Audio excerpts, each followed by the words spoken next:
Welcome to Internal Comms Pro, the podcast. This season, we're featuring experts who are on the field with you, helping you navigate the current world of internal communications.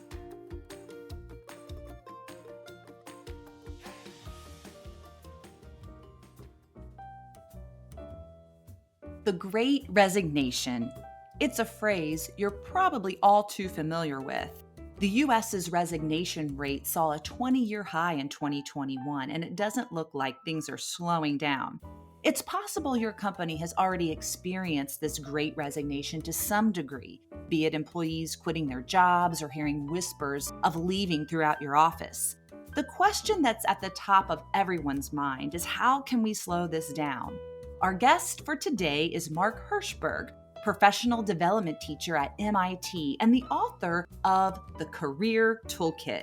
Mark dives into the causes for the Great Resignation, where that leaves us, and what we can do to get a pulse on our own companies. Let's jump in. Hi, my name is Mark Herschberg. I am primarily a CTPO, Chief Product and Technology Officer, but I've also been teaching professional development at MIT for over 20 years and am the author of the Career Toolkit, Essential Skills for Success That No One Taught You.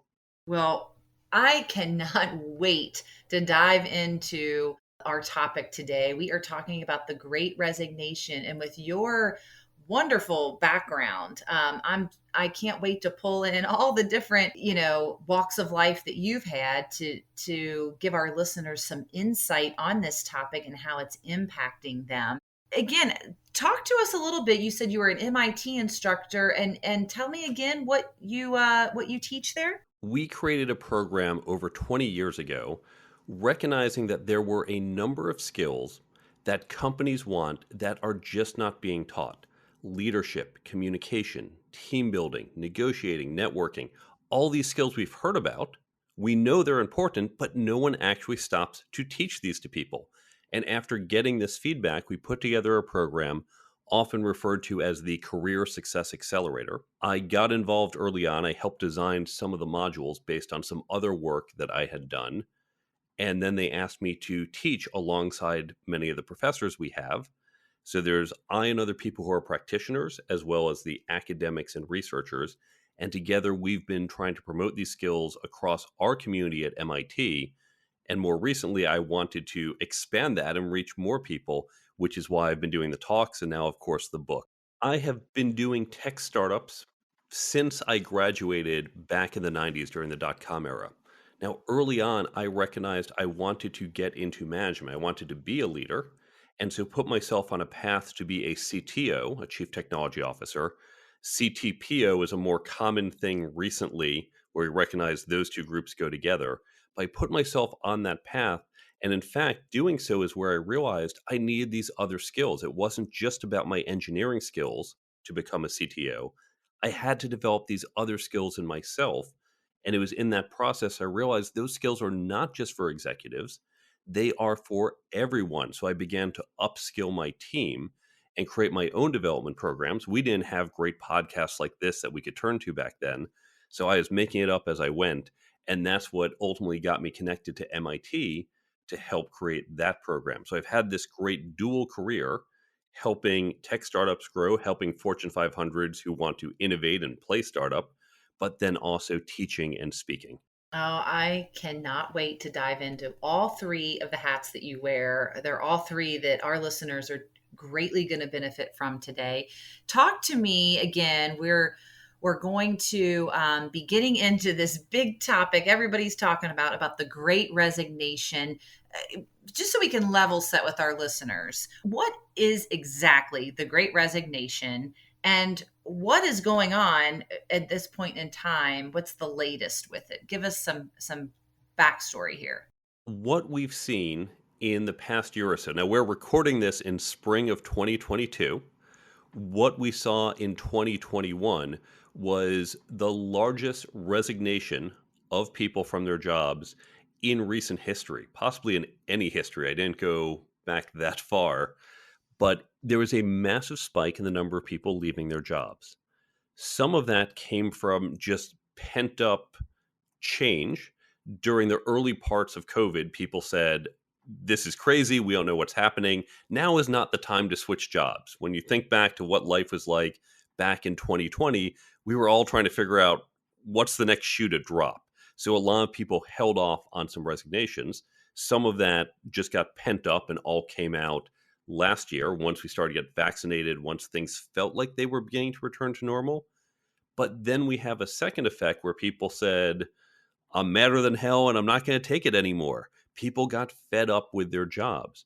And what we're seeing right now is the biggest rewrite of the capital labor contract in about a century.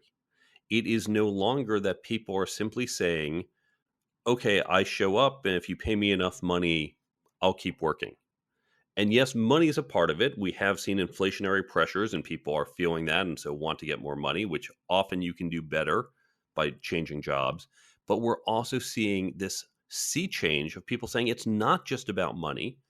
I want to connect with my company based on the mission, based on corporate culture, based on engagement, based on support.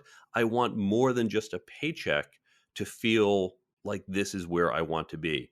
And so we're seeing this change, and companies now need to respond to it.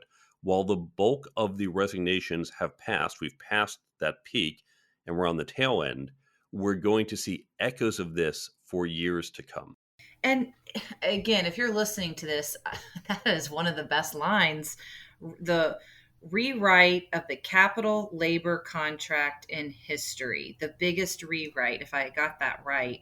And for listeners, wow, that is something that I think you could go into the next leadership meeting and quote Mark on. So while we've passed that first stage, people have mostly quit and found new jobs. It's not, well, we're all done and now everyone's just happy for the next few years. We are going to see continuing changes as companies adjust. What do I mean by that? Well, we're still debating here in the spring of 2022, what's the right work from home policy? So, for example, companies are saying, do we need to be in the office full time or completely virtual? Can we be in part time? If so, do we set the same rules for everyone? Do we let people pick and choose? This is all TBD. People are experimenting. Now, I've run virtual companies and remote companies and on prem companies. Being in tech, we've been doing this for years. But doing it at, say, a 20,000 person large organization is very different than having my 100-person tech startup do it. And so while we have lots of data from tech startups and even some larger ones, we haven't done it on a large scale in different industries. I love this because it gives our listeners a leg up in this and the role they play. So many of them, their role has expanded now to encompass not only the communication that's happening inside of the company, but the entire now employee experience. So if they can have some of these beautiful sound bites that you're talking about, employees voting with their feet, and even if they could lead their company, if it is a large company, into a mindset shift of a startup. Talk to me about these quick little experiments. And if you are an internal communicator, would it behoove that communicator who is also leading, say, a talent acquisition strategy or leading a new employee experience to start using language like what we're doing today? We are going to continually tweak. We are going to be experimenting. How do we evolve maybe into a little mini startup in a big company? Talk to me about that. And should we be doing that? I think you should. Now, there's a couple things you can do. First is to express that sentiment that you brought up, which is we're going to try, we're going to experiment, and we want your feedback. That's the most important piece, because what you're signaling is we're going to try something. We all recognize this is new for all of us. And if you don't like it, don't just quit tomorrow. Talk to us, and we're going to adjust. We want to make you happy. This is the most important piece, and this is one of the reasons companies have been losing employees, is because they haven't been listening. So most importantly, no matter what else you do, make sure you are very clear in that you want to get feedback and show that you are taking that feedback, listening to it, engaging with it, acting on it, because that's one of the things employees look for, companies that listen to them. And even if you get something wrong in the short term, If the employees believe you're going to get right in the end because you're listening to their feedback, that will likely buy you more time. So most importantly, make sure you take feedback and show employees that you are listening and acting on that feedback. The other thing you want to do is run little experiments, run trials, try different things. Now, when it comes to especially internal communications, we have to recognize things have shifted. How we communicate and what is communicated is changing. What do I mean by that? We can still send out that monthly company newsletter. No problem. That doesn't change whether we're in the office or at home. What does change is all the other information that gets signaled around the office. How many times have you walked into the office floor and you sense the mood? You can sense, yeah, we had layoffs last week and everyone still feels down and unhappy. Or we just had some major partnership announced and everyone's really excited. You can feel that mood on the floor. You can see, are people working well together, or are they having communication struggles? You can get that in person. We can't do that as well while we're remote. We also don't have the same water cooler conversations. So we have to recognize the communication that happens inside a company has changed. As communication professionals, we need to replicate that. We need to replace it. Find other ways to share the information that would have percolated out through those water cooler conversations, or that can capture the mood and make sure, while everyone's really down right now, we have to address this. We have to find other ways we can convey the information when, where, and how, even if we're not all in the office as we used to be. Now, is anybody that you know of cracked the code on this? Do you have any good examples or tactical things and so for example, one way could be, you know, any ideas of how do you replicate the water cooler talk? I would suggest a few things. First is to recognize when people are in the office, some socialization is actually really important. And this is a cultural change. We all know you have conversations, you talk with your coworkers, it's not about work, that's part of work. But now, if you're only in the office 2 or 3 days, there might be some pressure of, well, while I'm under the microscope, while they're watching me, I need to be really focused. And in fact, almost the opposite. Often when people are home, that's when they can focus on their individual work. It's when you're with other people, you want to build those internal relationships. So it's okay to have those types of casual, informal, non work conversations. We probably want to encourage that, whether it's through more social activities, the birthday parties, the happy hours, even during office hours, to encourage those types of communications.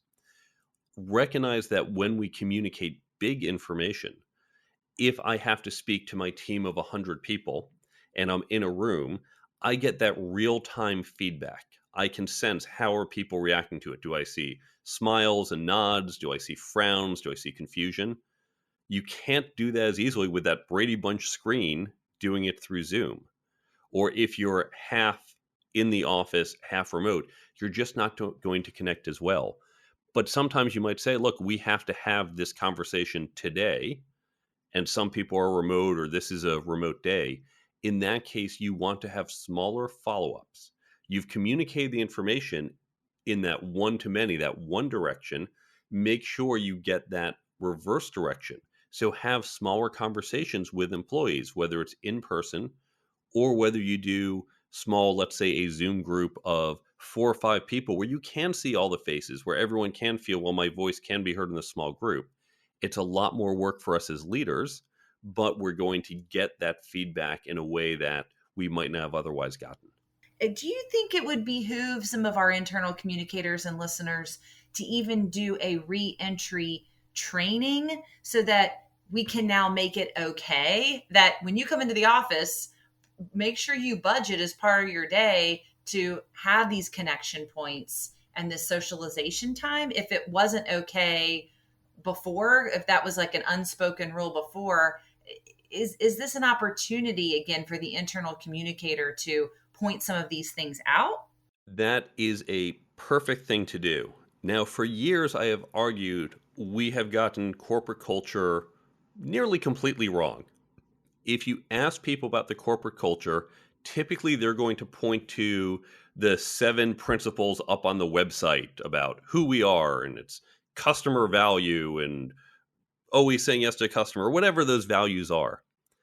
And that's nice. And maybe your company lives it, maybe not. But the real corporate culture, what most people live and breathe every day, is what actually happens in the office. Is during this particular meeting of this particular team, do you argue with each other, and is that acceptable? Or do you all defer to the boss and never question the boss? Or maybe just never question the boss in a meeting in front of others? Those are the unwritten rules that really define our day to day culture that are never talked about. Let's reset expectations, I think, is a fantastic idea. We'll continue our conversation with Mark after a brief message from our sponsor, Circle.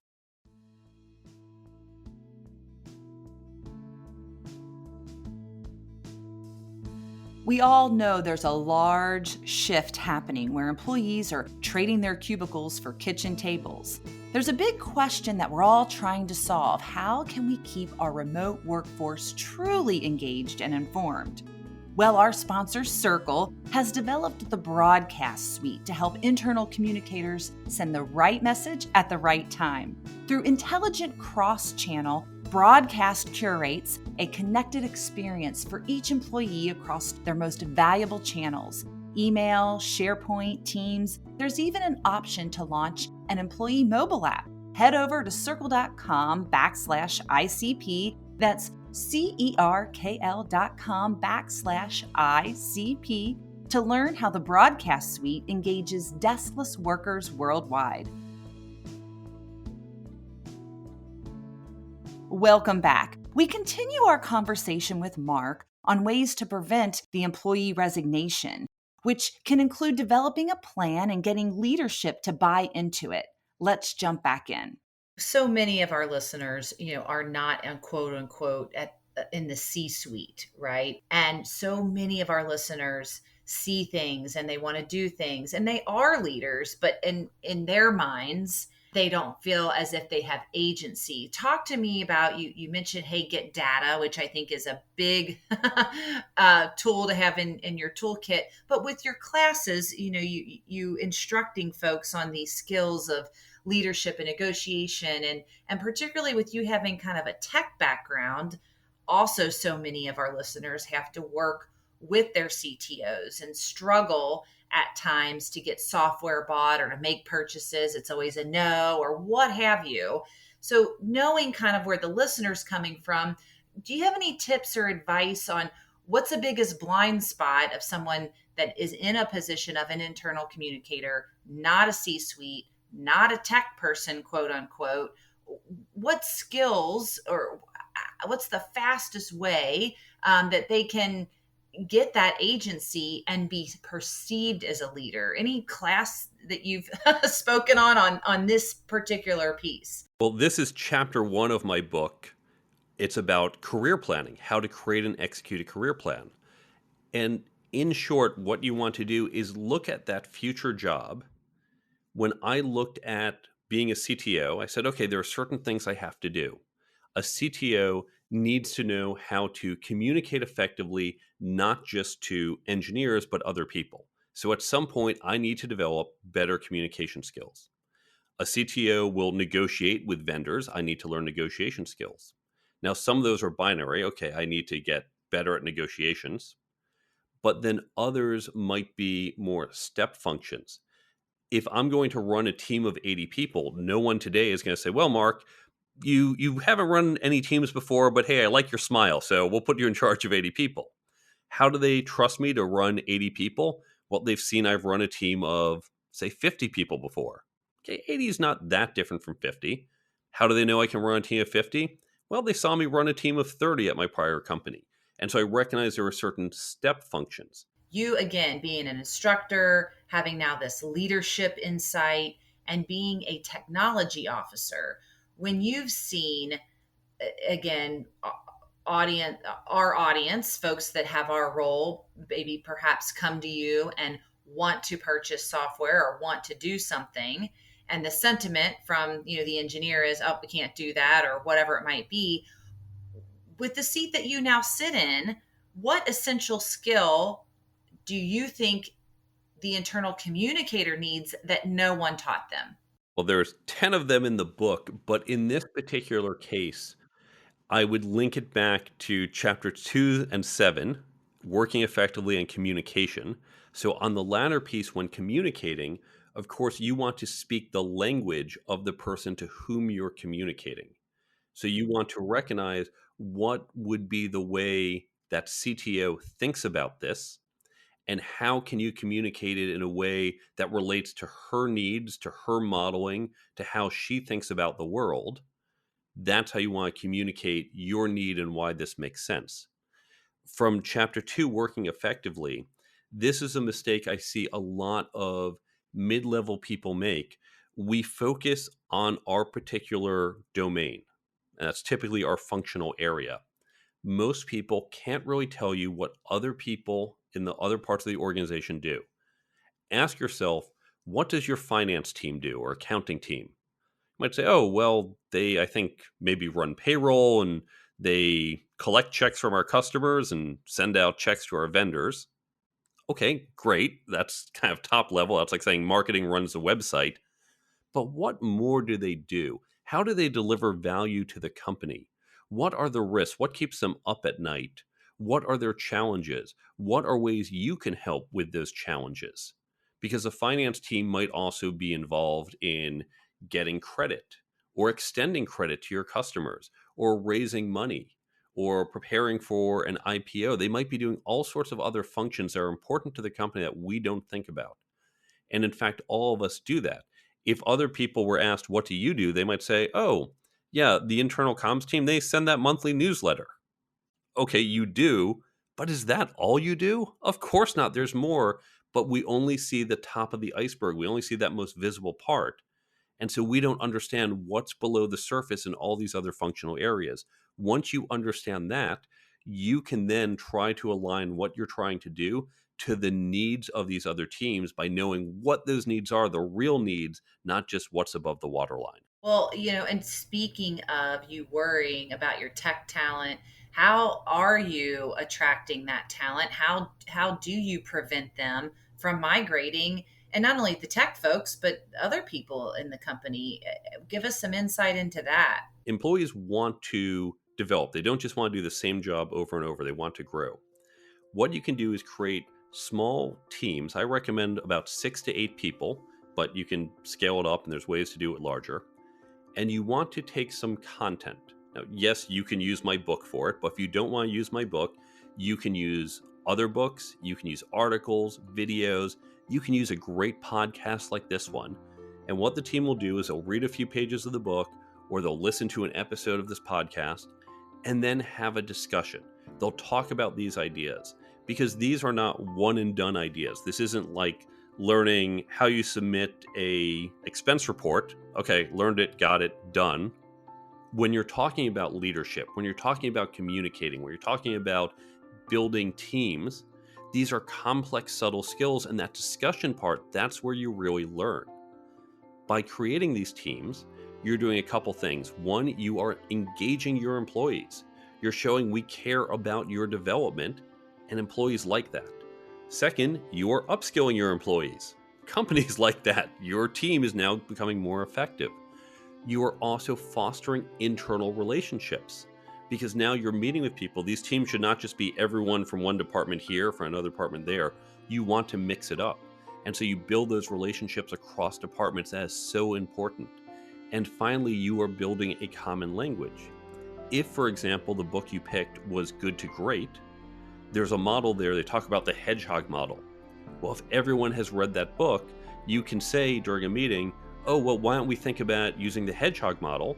Everyone says, oh, I know exactly what you mean because we all learned that and understood it. So you get these 4 benefits: engagement, upskilling, internal relationships, and communications. And it's all free. You have this team meet once or twice a month for 45, 60 minutes to discuss some content, and you get these great benefits. And that's a really good way to retain employees while you upskill your entire organization. love that idea with the connection on that. Now, if I'm going to go do this, how do I get leadership to buy into it? And any quick, we're used to communicating, one way, pushing things out. You're talking an art of facilitation of these groups. How do I do that, particularly if I'm a one woman, one man band show on the internal comms team? There are different ways to do it, and I break down different options you can go to. First, when it comes to how to sell it, this is a low cost program. There is no cost to buy, it's a free download. If you want to use a book, you might buy copies of the book for everyone. That's relatively cheap. We're talking 20 some dollars per head. But again, you can use a podcast or other free content if you like. So there's zero initial cost. Then it comes to convincing the company they should invest some number of hours, saying everyone gets 2 hours a month to go to these meetings. I would say pilot it. Get a small group, try it with a handful of groups for 3 to 6 months, survey, get data, see how they are before, how they are during and after, and see if they are happier and more engaged, because then you've got the data. You can run a pilot program like this, try it with 20, 40, 60 people, and that should be enough to get you some data. And then you can show, look, the employees are happier, they are engaged, they are excited about this. Then it should be easy to sell. And if you think about the cost, the hourly cost of sending people, it might not be small. You add up all their hourly costs. But remember, you are both upskilling, you're getting all these other benefits, and you are hopefully improving retention. Because when you look at those retention costs, when you look at what it costs to replace someone, that is such a massive cost that usually is enough to justify this program. In terms of facilitation, you can go potentially either way. In some cases, you might want a trained facilitator, but the reality is, if you have enough senior people, and by senior people, I mean not executives, but I mean people who are probably in their 30s or 40s, they can lead a discussion. You don't need necessarily a trained facilitator to have a conversation in a group of 6 people. You can provide facilitation guidelines to help them move along. I also have, if you use my book, I break down for you how to use the book for different goals. And at each session, here are questions, here are topics to discuss, here are things to do to make it easier for you. But you can also come up with your own, whether it's for my book or for others. Love that. And you have so many great data points on living in the backdrop of the Great Resignation, to use that and to use the insights, from this podcast to say, this is happening and it's going to happen to us. And this is how we're being proactive um, in our engagement strategy. Besides teams and doing this, which I think is a great idea, any other ideas that you've seen, or anything that, thinking a few steps ahead, what should our internal communicators be thinking about to keep their employees engaged, keep them feeling heard?